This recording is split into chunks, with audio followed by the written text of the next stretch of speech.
नमस्कार। मैं विवान द्विवेदी आप सबका स्वागत करता हूं अपने YouTube channel dream IAS with Vivan sir. चलिए, आज हम लोग एक बच्चे का कमेंट आया था कि सर कुछ ऐसी स्ट्रेटजी बता दीजिए ताकि हम जो एग्ज़ाम देने जा रहे हैं कुछ दिनों के बाद उसमें सफल हो जाएं, 100% सफलता मिल जाए। मतलब हम जो एग्ज़ाम देने जा रहे हैं 3-4 महीने बाद, उस एग्ज़ाम को देने के बाद हमें असफलता ना देखनी पड़े। देखो, एग्जाम का चाहे आपकी नौकरी का हो या आपकी जिंदगी का, आपको हमेशा 4 बातें याद रखनी चाहिए। सबसे पहली चीज है कि शक्ति अर्जित करो, जितना हो सके अपने ऊपर ध्यान दो। शक्ति 2 प्रकार की होती है, मानसिक और शारीरिक।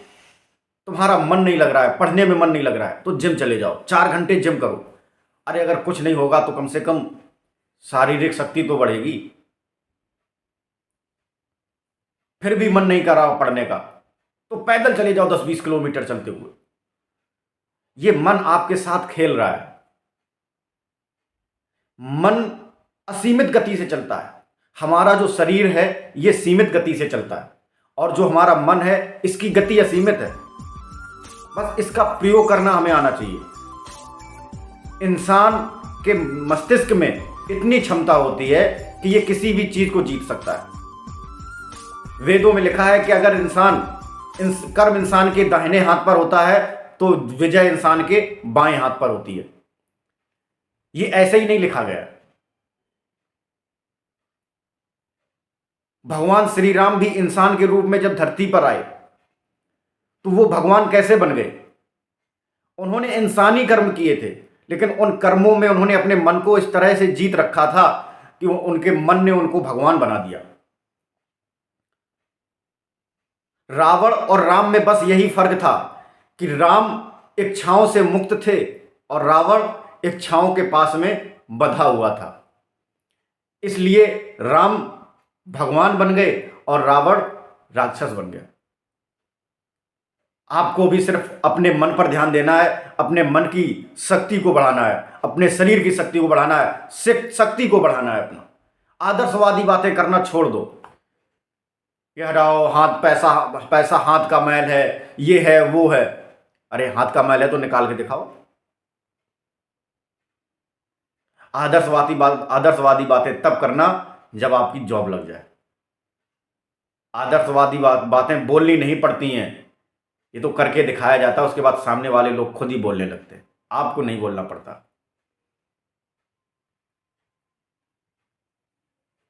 पहला शक्ति अर्जित करो, दूसरा प्रैक्टिस करो। रामायण में एक कहावत है, करत करत अभ्यास के जड़मत होत सुजान।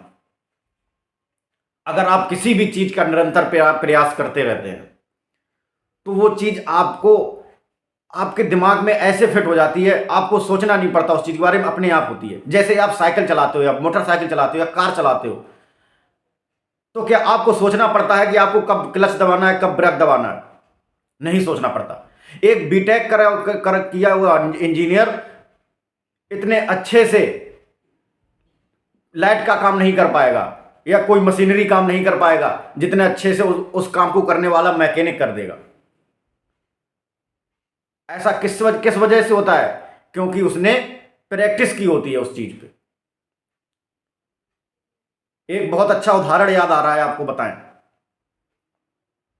पाब्लो पिकासो दुनिया के महान आर्टिस्ट हुए, तो वो एक बार मार्केट में घूम रहे थे, तो वहां पर मार्केट में एक लेडी ने उनको पहचान लिया। बोली, sir you are Pablo Picasso? बोले यस।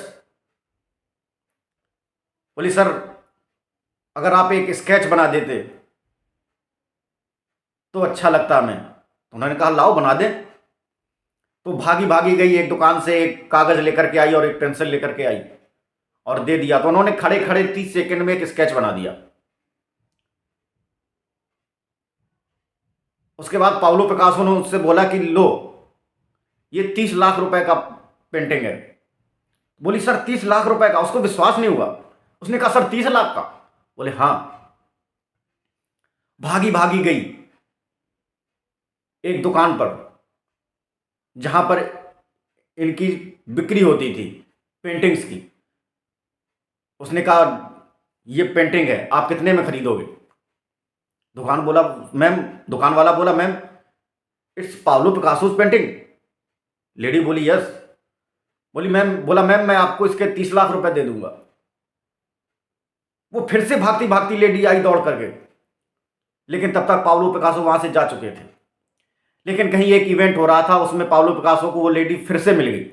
उसने कहा सर आपने मुझे पहचाना, मार्केट में एक बार आपसे मैंने पेंटिंग बनवाई थी। बोली अच्छा अच्छा, हाँ हाँ पहचान लिया। बोली सर आपने ऐसा कैसे कर दिया, 30 सेकेंड में आपने 30 लाख की पेंटिंग बना दी।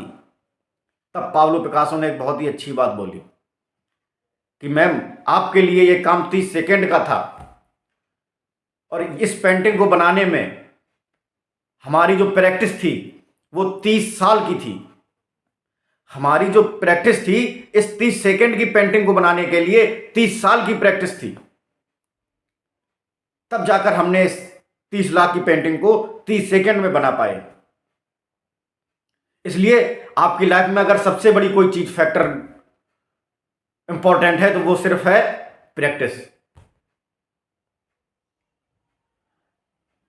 माइकल फेल्प्स एक बार ओलंपिक में पदक जीते। उन्होंने लगातार 8 ओलंपिक में गोल्ड मेडल जीते। तो एक पत्रकार ने उनसे आकर के पूछा कि सर आप इतनी बड़ी उपलब्धि को कैसे देखते हैं? आप तो बहुत लकी हैं कि विश्व में जो कोई नहीं कर पाया वो आपने कर दिया। ओलंपिक में 8 मेडल एक व्यक्ति के पास। किसी भी देश को एक मेडल जीतने में बहुत ज्यादा टाइम लग जाता है, और आप तो एक व्यक्ति हैं और आप एक व्यक्ति ने 8 मेडल जीत लिए। तब माइकल फेल्प्स ने तैराकी में जीते हुए थे वो मेडल। माइकल फेल्प्स ने बोला कि अच्छा ये बताओ ओलंपिक कितने सालों में एक बार आते हैं? पत्रकार बोला सर 4 सालों में आते हैं। बोला 4 साल हमने 8 घंटे पानी में रह करके प्रैक्टिस की है। एक दिन में 8 घंटे हो गया तो एक साल में जोड़ो कितने घंटे हो गए, और 4 साल में जोड़ो कितने घंटे हो गए, और इतने घंटे जो भी पानी में रह लेगा वो 8 क्या, वो तो 16 मेडल लेकर के आ जाएगा। इसलिए आप जो भी काम कर रहे हो सिर्फ और सिर्फ मन लगा के करो, प्रैक्टिस करो उस पर। और जब आप प्रैक्टिस करोगे, मन लगा के काम करोगे, तो आपके अंदर एक आत्मविश्वास बढ़ेगा। जो तीसरा फैक्टर आपके सफलता में काम आता है वो है आत्मविश्वास। पहला फैक्टर था शक्ति, दूसरा फैक्टर था प्रैक्टिस, और तीसरा फैक्टर है आत्मविश्वास। जो भी काम कर रहे हो अपने ऊपर आत्मविश्वास रखो, अपने पुरुषार्थ पर विश्वास रखो। तुम्हारी एज वो एज है जिस एज में भगत सिंह ने देश में क्रांति ला दी थी। 22, 23, 24 साल की एज जो होती है ये जिंदगी में क्रांति की एज होती है।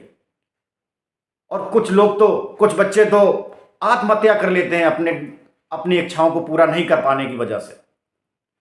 बहुत गलत बात है। ऐसे सपने मत देखो जिसको तुम पूरा नहीं कर सकते। अगर तुमने सपने देखे हैं तो अपने पुरुषार्थ पर इतना भरोसा रखो कि हां इसे हम करके मानेंगे। अरे सफलता तो सफल होने के लिए एक सीढ़ी होती है। जब हम असफल होते हैं तो हमें एक दिशा मिल जाती है कि हमने इस कमी को किया है, अब हम इस कमी को आगे करके आगे चले जाएंगे। असफलता आपको अनुभव कराती है।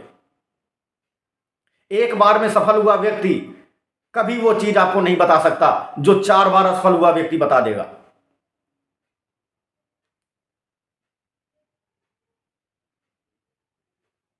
इसलिए अगर आपको असफलता मिल रही है किसी काम में तो आपको परेशान नहीं होना है। आपको केवल अपने पुरुषार्थ पर भरोसा करना है कि ऐसा कोई काम नहीं है जो इंसान कर ना सके।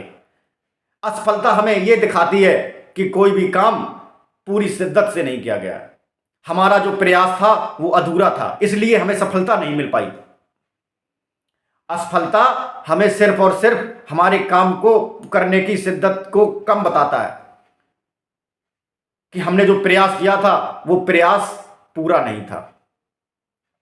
एक बार फिर से किया जाए, और जब आप एक बार फिर से करते हो तो आपकी शुरुआत शुरुआत से नहीं होती, आपकी शुरुआत अनुभव से होती है, और उस अनुभव से शुरुआत की हुई शुरुआत आपको सफलता की सीढ़ियों तक बहुत जल्दी लेकर के चली जाती है।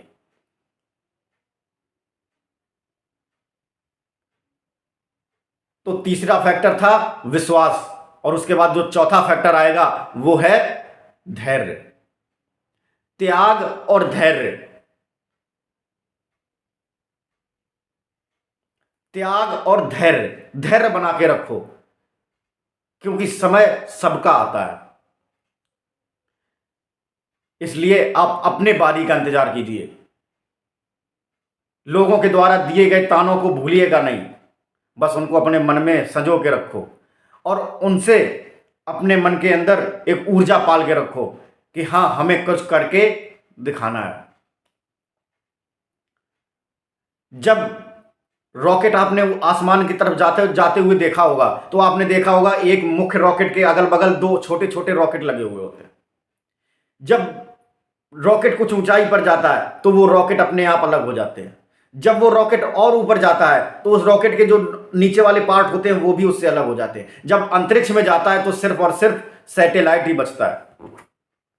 अब सैटेलाइट को आसमान में जाने के लिए किसकी जरूरत थी? आसपास की चीजों की जरूरत थी। लेकिन जैसे ही सैटेलाइट की ऊंचाई बढ़ने लगी, आसपास की चीजें अपने आप कम होने लगी। इसका मतलब आपने समझा कि आपको त्याग करना पड़ेगा। किसका करना पड़ेगा? आसपास की बातों का, कि कौन क्या कह रहा है। आपको इस पर ध्यान नहीं देना है कि आपका पड़ोसी क्या कह रहा है, आपके भाई बहन क्या कह रहे हैं, आपके परिवार के लोग क्या कह रहे हैं, या क्लास में कौन बैठा है क्या कह रहा है। आपको क्लास के भी दोस्त, चाहे लड़की हो चाहे लड़का हो, उस पर ध्यान नहीं देना है। अपने काम में इतना डूब जाओ कि आपको किसी और की याद ही ना आए। और जब आप अपना काम पूरी शिद्दत से करेंगे, पूरे आत्मविश्वास से करेंगे, तो आपको उस काम से कोई नहीं हरा सकता दुनिया में।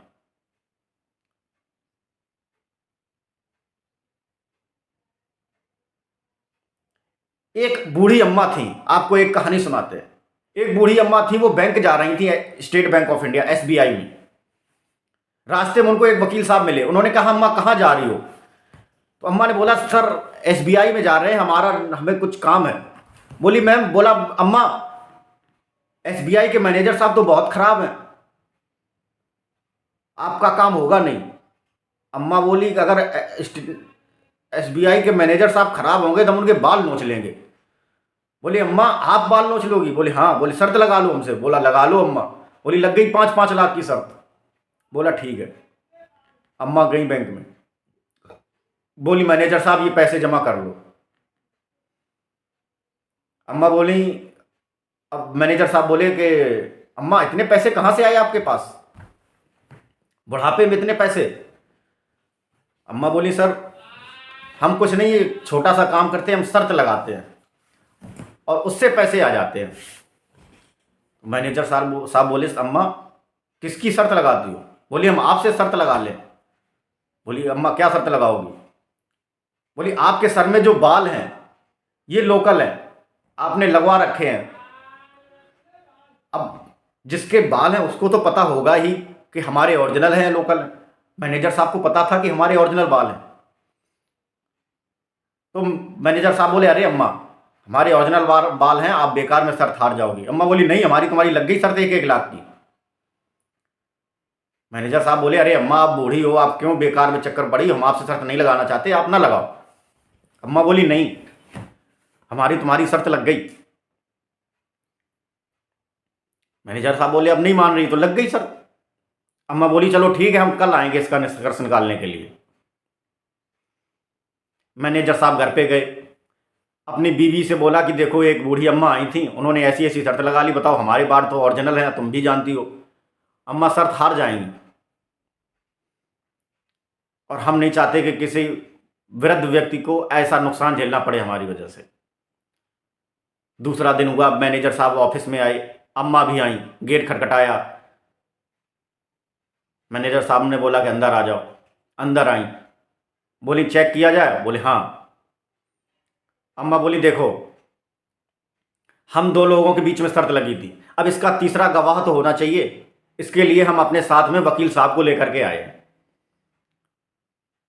मैनेजर साहब बोले ठीक है बुला लो। अम्मा ने कहा मैंने वकील साहब अंदर आओ। अम्मा ने बोला चलो शुरू करें। बोला करो। अम्मा ने बाल नोचना शुरू किया मैनेजर साहब के। अम्मा ने जी भर के बाल नोचे मैनेजर साहब के। जब अम्मा नोच नोच के छक गई बाल, तब मैनेजर साहब बोले अम्मा बताओ अब विश्वास हो गया कि ओरिजिनल बाल है हमारे? अम्मा बोली हाँ। बोली अब आप तो शर्त हार गई। अम्मा बोली आपसे हम 1 लाख की शर्त हार गए हैं, लेकिन मैनेजर साहब से हमारी 5 लाख की शर्त लगी, वकील साहब से हमारी 5 लाख की शर्त लगी थी कि हम मैनेजर साहब के बाल नोच के दिखाएंगे, तो हम 5 लाख की शर्त जीत गए। ये आपके काम के आत्मविश्वास को दिखाता है कि आप अपने काम के प्रति कितने समर्पित हैं। आज हमारे इस वीडियो को बनाने का उद्देश्य मात्र इतना है कि आप लोग जिस भी नौकरी की तैयारी कर रहे हैं, चाहे आप पुलिस की कर रहे हो, चाहे यूपी पुलिस की कर रहे हो, चाहे दिल्ली पुलिस की कर रहे हो, चाहे एसएससी की कर रहे हो, या चाहे यूपी पीसीएस की कर रहे हो, चाहे यूपीएससी की कर रहे हो, किसी भी जॉब की तैयारी कर रहे हो, अपना एटीट्यूड, अपना विश्वास हमेशा बना के रखो। आपका जैसा विश्वास होगा आपको सफलता भी वैसी ही मिलेगी। अपने कर्म पर विश्वास रखो। हम फिर से वही बात बताएं कि कर्म इंसान के दाहिने हाथ पर होता है और विजय इंसान के बाएं हाथ पर होती है। आपका किया हुआ कर्म आपके विजय को दिखाता है।